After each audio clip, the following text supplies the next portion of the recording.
주님께서 여러분과 함께 또한 사제의 영과 함께 마테오가 전한 거룩한 복음입니다. 주님 영광 받으소서.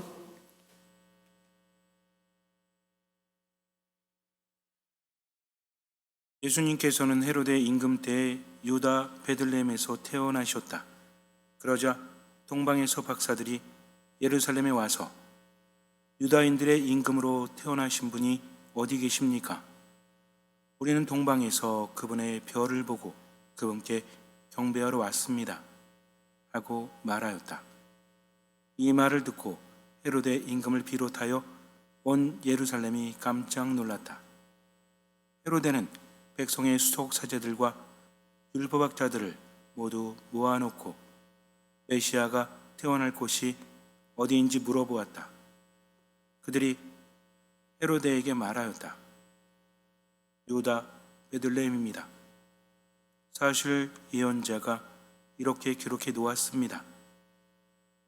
유다 땅 베들레헴아, 너는 유다의 주요 거울 가운데 결코 가장 작은 거울이 아니다. 너에게서 통치자가 나와 내 백성 이스라엘을 보살피리라. 그때 헤로데는 박사들을 몰래 불러 별이 나타난 시간을 정확히 알아내고서는 그들을 베들레헴으로 보내면서 말하였다. 가서 그 아기에 관하여 잘 알아보시오. 그리고 그 아기를 찾거든 나에게 알려주시오. 나도 가서 경배하겠소. 그들은 임금의 말을 듣고 길을 떠났다. 그러자 동방에서 본 별이 그들을 앞서 가다가 아기가 있는 곳 위에 이르러 멈추었다. 그들은 그 별을 보고 더없이 기뻐하였다. 그리고 그 집에 들어가 어머니 마리아와 함께 있는 아기를 보고 땅에 엎드려 경배하였다. 또 보물 상자를 열고 아기에게 황금과 유향과 모략을 예물로 드렸다. 그들은 꿈에 헤로데에게 돌아가지 말라는 지시를 받고 다른 길로 자기 고장에 돌아갔다. 주님의 말씀입니다. 그리스도님 찬미합니다. 떼제성가 내 영혼이입니다.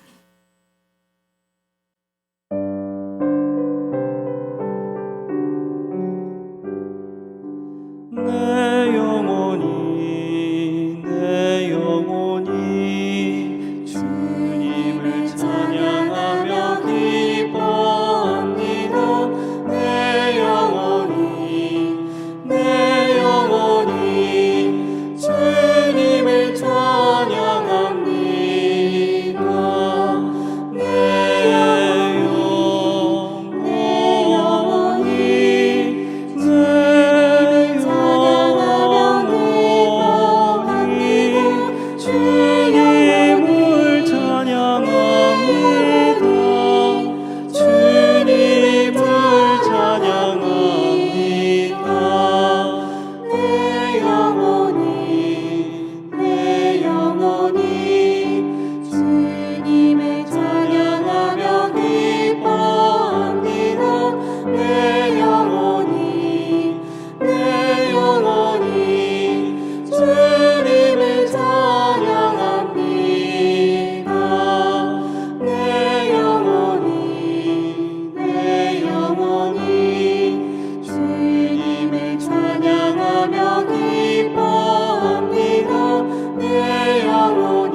참예수님, 제가 어제부터 갑자기 안 좋아져서 하필이면 그저께나 또는 더 며칠 전에 이렇게 안 좋았다면 병원에 갈 수 있는데 어제 저녁부터 안 좋아요. 어제 저녁이면 금요일 저녁이죠. 병원이 문 닫는 시간이지 않습니까? 오늘도 그렇고 내일도 그렇고 참 시기적절하게 그렇게 아픈 것 같아서 도대체 하나님의 뜻이 무엇일까 가장 바쁠 때 사실은 토요일 주일이 대목이잖아요. 저에게는 그때 목이 가장 튼튼해야 되고 이왕이면 하나님께서 함께 하시면 월요일부터 아프면 안 될까요?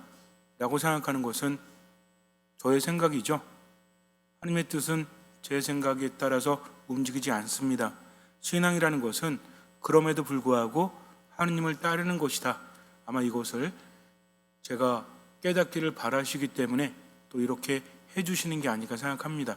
그래서 모든 것에 감사한다는 것은 모든 것이 마음에 들어서가 아니라 모든 것 안에서 좋은 것을 발견할 수 있기 때문이다. 그래서 볼 눈이 필요하고 들을 귀가 필요합니다. 하나님의 뜻은 인간의 뜻과는 다르기 때문에 눈에 보이는 게 전부가 아니라는 거죠. 중요한 건 신뢰입니다. 신뢰가 아니라 신뢰. 2025년을 살아가면서 행복하고 싶으시면 또 하느님 안에서 기쁘고 싶으시면 일단은 신앙적인 거를 생각하지 않더라도 한 가지만은 명심하셨으면 좋겠어요. 이거는 조금 다른 얘기긴 하지만 신뢰라는 말이 나와서 말씀을 드리지만 무례하지 마십시오. 어떤 사람에게도 무례하지 않으셨으면 좋겠어요. 무례하는 순간 겸손을 잃어버립니다. 순명을 잃어버립니다. 저는 그런 생각을 해요. 사제든 수도자든 평신도든 무례하지 말아야 되는 거예요. 어떤 이야기를 할 때 무례하지 않는다는 것은 내 뜻을 강요하지 않는 겁니다. 명심하세요. 아무리 내가 옳다고 생각할지라도 상대방을 지탄할 자격 우리에게 없습니다. 나하고 생각이 다르다고 할지라도. 그래서 같음을 강요해서는 안 된다. 그게 무례하지 않은 겁니다. 아무리 가까운 사이라고 할지라도 절대로 무례해서는 안 돼요.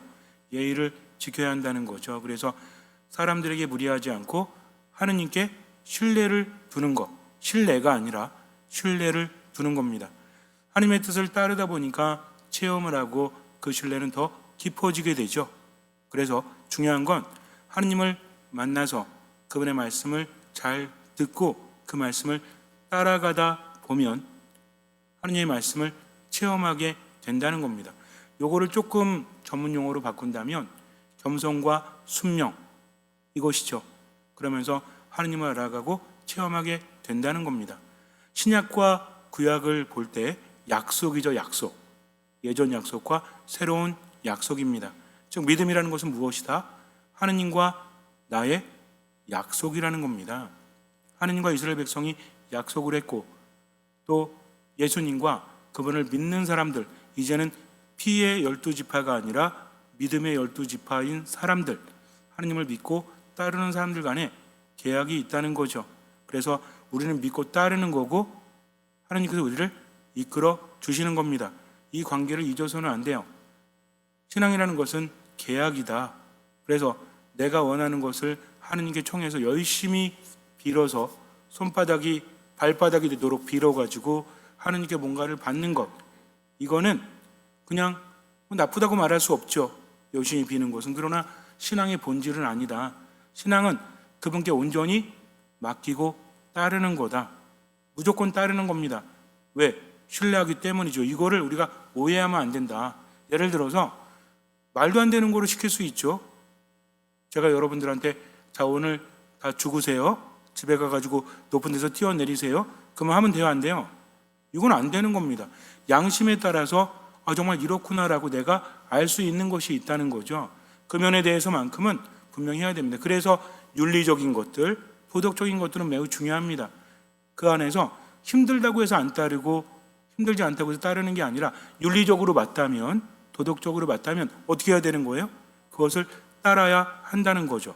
원수를 사랑하라는 것은 윤리적으로 맞습니까? 틀립니까? 윤리적으로 틀린 건 아니잖아요. 그렇지 않습니까?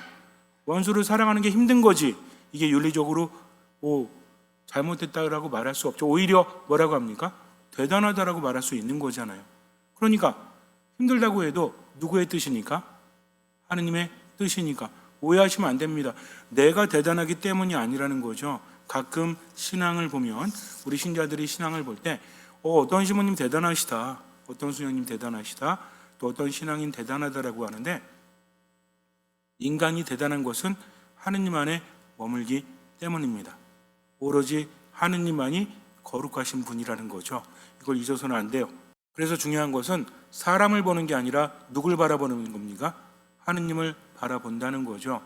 원수를 사랑하라는 말이 다른 사람에게 베풀라는 말이, 또 용서하라는 말이 부담스러워도 하느님의 말씀이기 때문에 신뢰하고 따라가는 것, 이게 빠져서는 절대로 신앙이라고 말할 수 없다는 것입니다. 동방 박사들이 뭐를 따라서 예수님께 왔죠? 별을 따라서 왔죠. 별이 움직입니다. 요 중요한 거는 그 별이 목성일까 금성일까, 이게 중요한 게 아닙니다. 별이 의미하는 게 뭐냐 이거죠. 구약의 백성들은 하느님과 계약을 맺고 나서 광야를 뭘 따라서 가죠? 낮에는 구름 기둥을 따라서, 밤에는 불 기둥을 따라서 가죠. 이집트에서 가나안 땅까지 그렇게 갑니다. 이 길이가 엄청나게 길진 않지만 이스라엘 백성들은 40년을 헤매잖아요. 그 의미가 무엇일까? 그냥 목적지가 어디니까 너희들이 빨리 가라라고 말씀하지 않으시고 매일매일 길을 인도하셨다는 거죠. 목적지는 가나안 땅입니다.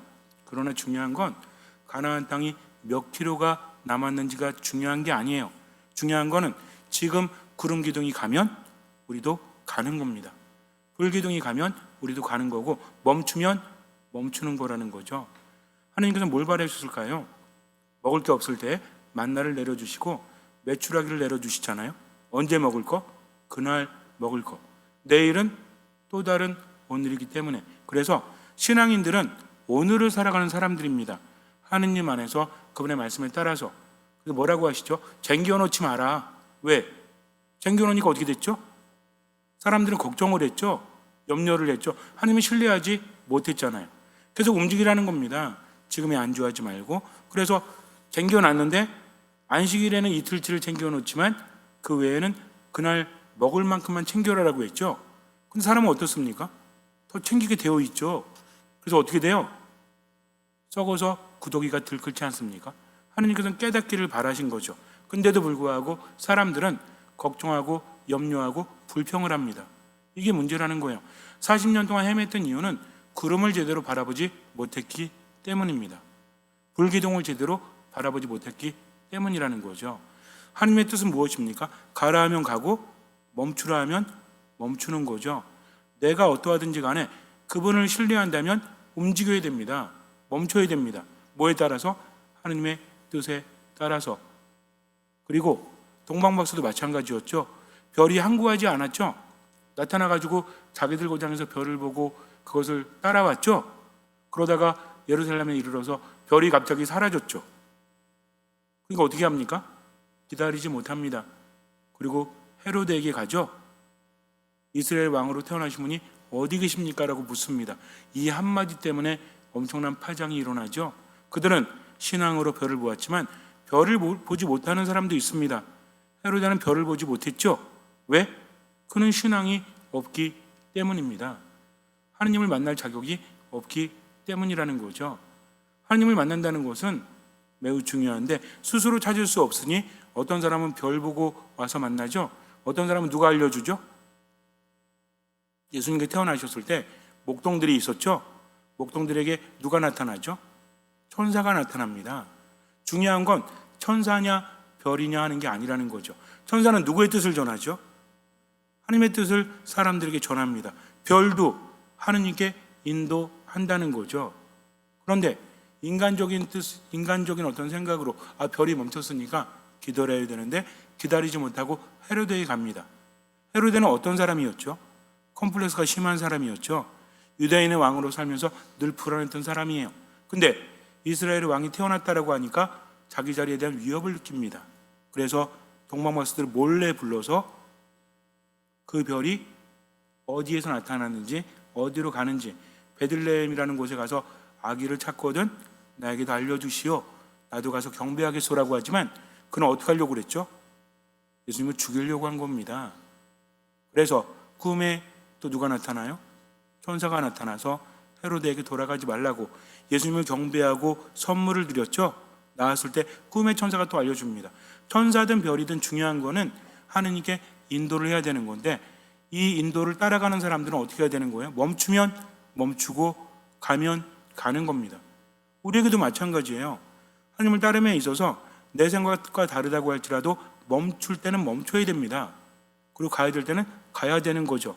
내 생각으로 하나님을 판단하고 내 감정이나 생각에 빠져서 잘못 판단한다면 그 다음에는 엄청난 일이 발생할 수도 있다는 겁니다. 그래서 신앙에서 가장 중요한 건 뭐죠? 학식이에요? 아니죠. 신앙에서 중요한 건 두 가지 덕목이 있다고 그랬죠. 하나는 뭐예요? 겸손입니다. 하나는 무엇입니까? 순명이라는 거죠. 겸손과 순명은 함께 가는 겁니다. 겸손은 나를 내려놓는 거잖아요. 순명은 그분의 말씀을 듣고 따라가는 거죠. 그래서 별을 따라가든 구름 기둥을 따라가든 불 기둥을 따라가든 천사의 말을 듣든 중요한 건 뭐다? 겸손과 순명이 중요한데, 그러기 위해서는 뭘 내려놔야 돼요? 나 자신을 내려놔야 한다는 겁니다. 그렇지 않으면 그분을 만날 수 없기 때문에. 그럼 우리는 뭘 보고 따라가야 돼요? 구름 기둥 보입니까? 혹시 아침에 출근하시는데 구름 기둥이 내비게이션 역할하면서 앞에서 저쪽으로 가다가 10m 앞에서 우회전 이렇게 해요? 구름 기둥이 그때마다 알려주는 거 없죠? 불 기둥도 없어요. 그럼 별은?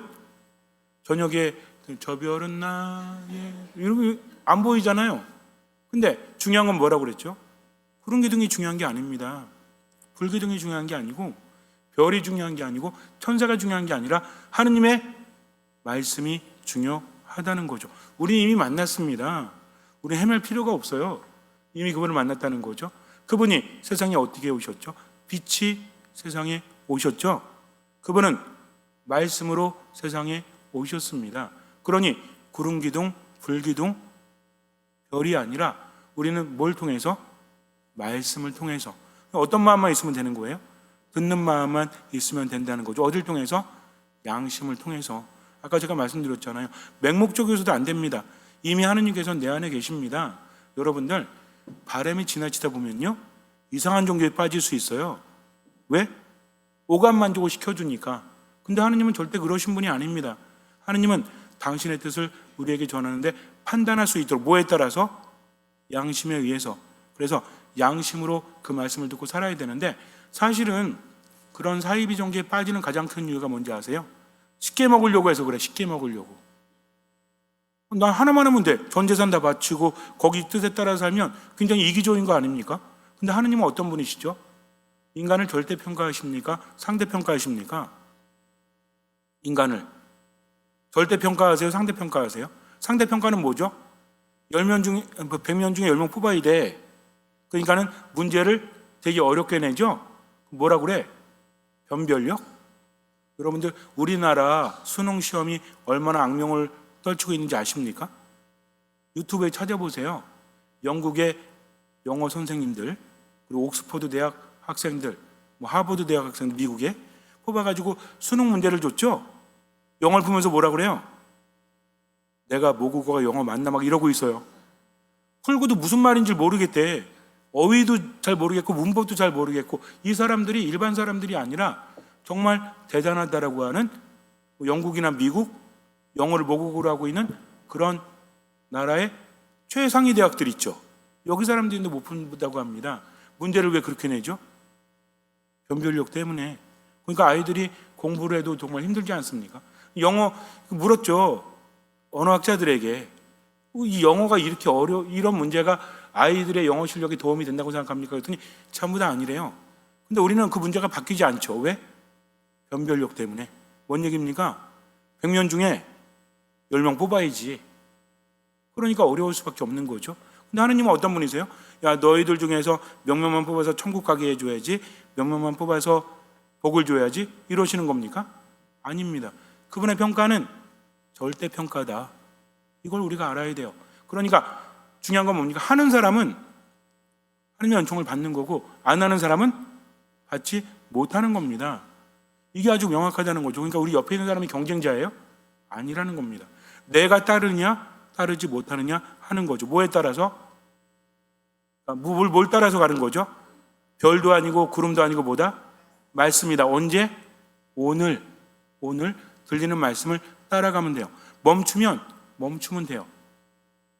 가면 돼요. 얼마만큼? 할 수 있는 만큼.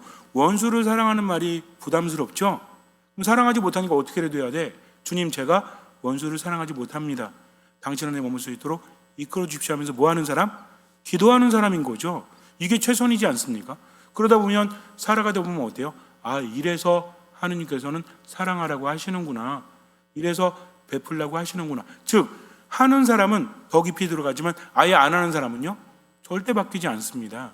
이게 신앙의 철칙이라는 거죠. 그분의 말씀이 부담스럽다고 할지라도 내 눈에 별이 보이는 순간, 내 귀에 말씀이 들리는 순간 얼마만큼 할 수 있는 만큼, 얼마만큼 보이는 만큼.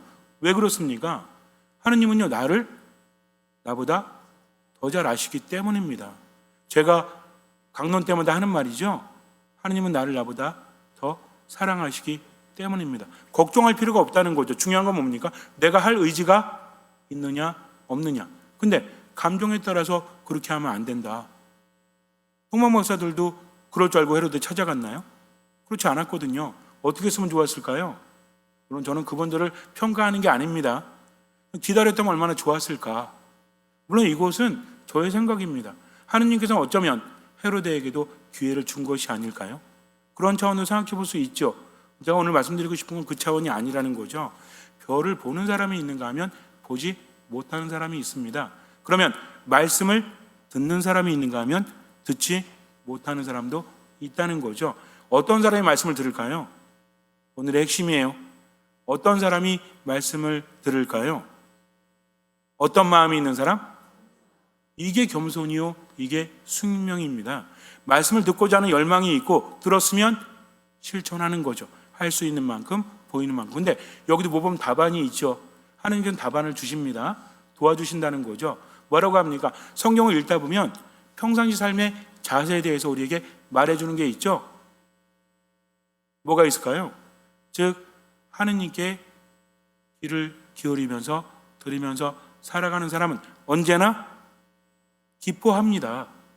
그리고 끊임없이 기도합니다. 모든 것에 감사하는 거죠. 이거 줄이면 뭐예요? 언제나 끊임없이 상관없죠. 모든 것에 어쨌든 기뻐하는 사람, 어쨌든 기도하는 사람, 어쨌든 감사하는 사람. 근데 기뻐하는 건 좀 와닿지 않죠? 어떻게 하면 기뻐하는 거죠? 하하 이렇게. 근데 나머지 두 개는 할 수 있잖아요. 하느님 감사합니다. 하느님 감사합니다. 그리고 기도하는 사람, 주님 제가 최선을 다하지만 요거뿐이 안 되네요. 오늘은 이만큼 하겠습니다. 저를 저보다 더 잘 아시니까. 아시죠? 저를 저보다 더 사랑하시죠? 하고 최대한 노력하고 나머지는 맡기는 거죠. 그리고 또 어떻게 해요? 또 하루를 살아가는 거죠. 뭐 하면서? 감사합니다 하면서. 그러면 뭐가 찾아올까요? 기도하고 감사하며 사니까 뭐가 찾아옵니까? 기쁨이 찾아온다는 겁니다. 그렇게 살아가는 거죠. 그럼 맨날 감사하는 사람은 어떨까요? 베풀까요? 아니면 욕심 부릴까요? 욕심이 생기다가도 베풀 수밖에 없어요. 하느님 안에 머물기 때문이죠. 그러면서 삶이 무거워질까요? 가벼워질까요? 가벼워지죠. 왜? 못 따라 사니까? 말씀 따라 사니까. 우리는 동방박사들처럼 별을 보진 못해도 뭘 들을 수는 있죠? 말씀을 들을 수는 있잖아요. 말씀 들으면서 언제만 살아간다? 지금만 살아가세요. 그러나 기억하세요. 언제나 기뻐하고 끊임없이 기도하고 모든 것에 감사하며 살아간다. 이게 뭐라고 그랬죠? 예수 그리스도 안에서 살아가는 우리에게 하느님께서 그렇게 바라시기 때문입니다. 다른 이유 없어요. 그러니까 우리는 감사하고 기도하는 거죠. 그러면 기쁨도 우리 안에 찾아오는 거죠. 그럼 인생이 별거 있습니까? 그렇게 살면 되는 거죠. 나머지는 맡기면 된다. 그래서 신앙은 하느님께 맡기고, 이게 빠지면 안 돼요. 맡기지 않으면 안 됩니다. 하느님께 맡기고 첫 번째다. 그 다음에 어떤 마음으로? 듣는 마음으로. 무엇을 따라서? 말씀을 따라서 언제만? 지금만, 오늘만 살아간다. 얼마만큼? 할 수 있는 만큼, 얼마만큼? 보이는 만큼 하산하셔도 될 것 같아요. 그러면서 어쨌든지 간에 감사하자. 그리고 뭐 하자? 기도하자. 그럼 기쁨이 찾아오는 거죠. 잠시 눈을 감으세요. 감정과 생각에 깊이 빠지다 보면 말씀이 들리지 않습니다. 어떻게 그럴 수 있습니까? 라고 말하지 말고, 주님, 저를 저보다 더 잘 아시고 저를 저보다 더 사랑하시는 주님, 당신께는 불가능함이 없으니 무조건 맡깁니다 하면서 기도하십시오. 하느님 감사합니다. 하느님 감사합니다 하면서 지금은 살아가십시오. 말씀을 들었으면 할 수 있는 만큼, 보이는 만큼 말씀을 따르십시오. 나머지는 맡기십시오. 미사 말씀 기도 안에 머무십시오. 주님께서는 그 믿음을 보시고 우리 삶에 놀라운 기적을 일으켜 주실 것입니다. 아멘.